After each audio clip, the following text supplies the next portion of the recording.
Hello, আসসালামু আলাইকুম। কেমন আছেন? এই তো ভালো আছি। এই যে রামজাতের সাথে।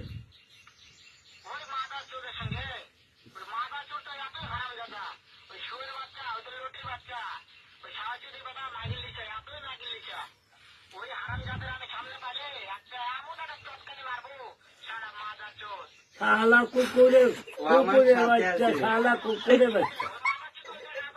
হ্যাঁ আছে, হ্যাঁ কালা, হ্যাঁ হ্যাঁ কাকা, হ্যাঁ এমন একটা চটকারি দেবো শালা কুকুরের বাচ্চা, তুই চিনিস? শালা কুকুরের বাচ্চা তোকে তুলে, হ্যাঁ তোরে তুলে মাথা ঘুরিয়ে দেবে শালা শালা কুকুরের বাচ্চা, কুকুরের বাচ্চা তোরে তুলে বেগল মেরে দিব রে শালা।